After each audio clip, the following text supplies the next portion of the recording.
Hello बच्चों, मैं संजीव कुमार आपका स्वागत करता हूं आपके अपने चैनल आईवाईसी क्लासेस में। जैसा कि हम लोग देख रहे थे अध्याय 4, जिसमें हम लोग देख रहे थे वन्य समाज और उपनिवेशवाद। तो इसी में देखते हैं अब आगे वन विद्रोह।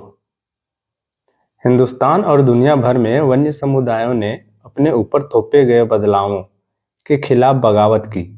संथाल परगना में सिद्धू और कान्हू, छोटा नागपुर में बिरसा मुंडा और आंध्र प्रदेश में अल्लूरी सीताराम राजू को लोकगीतों और कथाओं में अंग्रेजों के खिलाफ उभरे आंदोलनों के नायक के रूप में आज भी याद किया जाता है। अब हम बस्तर रियासत में 1910 में हुए ऐसे ही एक विद्रोह का विस्तार से अध्ययन करेंगे। बस्तर के लोग।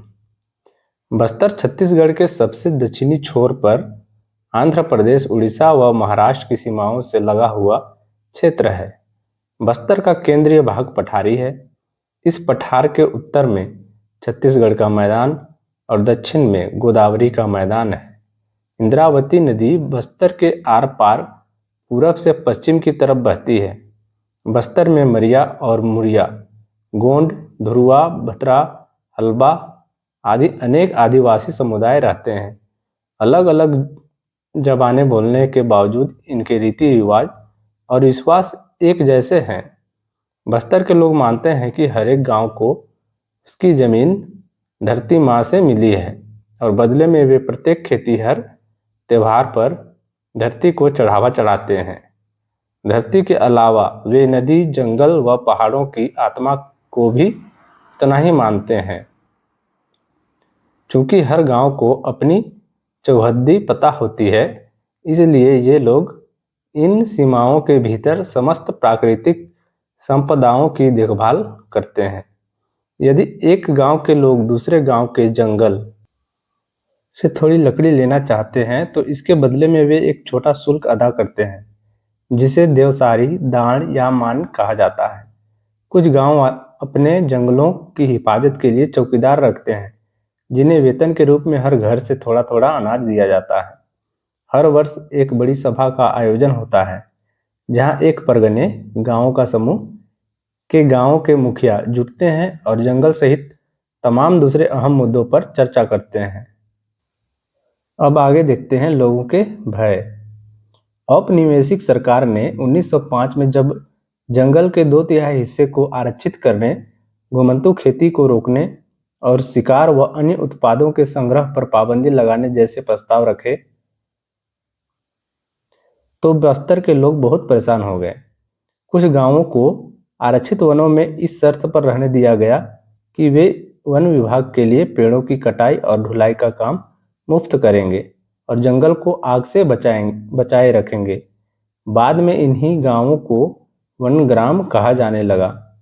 बाकी गांवों के लोग बगैर किसी सूचना या मुआवजे के हटा दिए गए। काफी समय से गांव वाले जमीन के बढ़े हुए लगान तथा औपनिवेशिक अफसरों के हाथों बेगार और चीजों की निरंतर मांग से त्रस्त थे।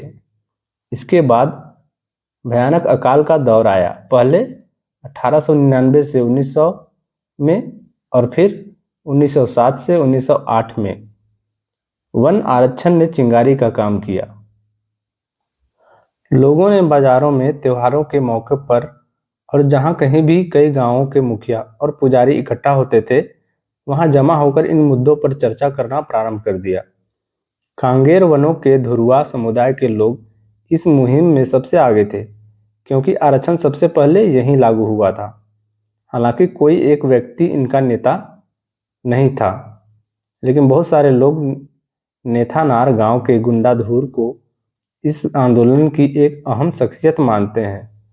1910 में आम की टहनियाँ, मिट्टी के ढेले, मिर्च और तीर गांव-गांव चक्कर काटने लगे। यह गांव में अंग्रेजों के खिलाफ बगावत का संदेश था। हर एक गांव ने इस बगावत के खर्चे में कुछ न कुछ मदद दी। बाजार लूटे गए, अफसरों और व्यापारियों के घर, स्कूल और पुलिस थानों को लूटा व जलाया गया तथा अनाज का पुनर्वितरण किया गया। जिन पर हमले हुए उनमें से ज्यादातर लोग औपनिवेशिक राज्य और इसके दमनकारी कानूनों से किसी न किसी तरह जुड़े थे। इन घटनाओं के एक चश्मदीद गवाह मिशनरी विलियम वार्ड ने लिखा, पुलिस वालों, व्यापारियों, जंगल के अर्दलियों, स्कूल मास्टरों और प्रवासियों का हुजूम चारों तरफ से जगदलपुर में चला आ रहा था। अंग्रेजों ने बगावत को कुचल देने के लिए सैनिक भेजे। आदिवासी नेताओं ने बातचीत करनी चाहिए, लेकिन अंग्रेज फौज ने उनके तंबुओं को घेरकर उन पर गोलियां चला दी। इसके बाद बगावत में शरीक लोगों पर कोड़े बरसाते और उन्हें सजा देते सैनिक गांव-गांव घूमने लगे। ज़्यादातर गांव खाली हो गए क्योंकि लोग भागकर जंगलों में चले गए थे। अंग्रेजों को फिर से नियंत्रण पाने में 3 महीने लग गए, फिर भी वे गुंडाधुर को कभी नहीं पकड़ सके। विद्रोहियों की सबसे बड़ी जीत यह रही कि आरक्षण का काम कुछ समय के लिए स्थगित कर दिया गया और आरक्षित क्षेत्र को भी 1910 से पहले की योजना से लगभग आधा कर दिया गया। बस्तर के जंगलों और लोगों की कहानी यहीं खत्म नहीं होती। आज़ादी के बाद भी लोगों को जंगलों से बाहर रखने और जंगलों को औद्योगिक उपयोग के लिए आरक्षित रखने की नीति कायम रही। 1970 के दशक में विश्व बैंक ने प्रस्ताव रखा कि कागज उद्योग को लुगदी उपलब्ध कराने के लिए 4,600 हेक्टेयर प्राकृतिक साल वनों की जगह देवदार के पेड़ लगाए जाएं, लेकिन स्थानीय पर्यावरणविदों के विरोध के फलस्वरूप इस योजना को रोक दिया गया। आइए अब एशिया के एक और हिस्से इंडोनेशिया की तरफ चलें। जरा देखें कि इसी वक्त वहाँ क्या कुछ हो रहा था। तो बच्चों, इस वीडियो में बस इतना ही। आगे के अंक को जानने के लिए प्रतीक्षा कीजिए अगले क्लास का। तब तक पढ़ते रहिए।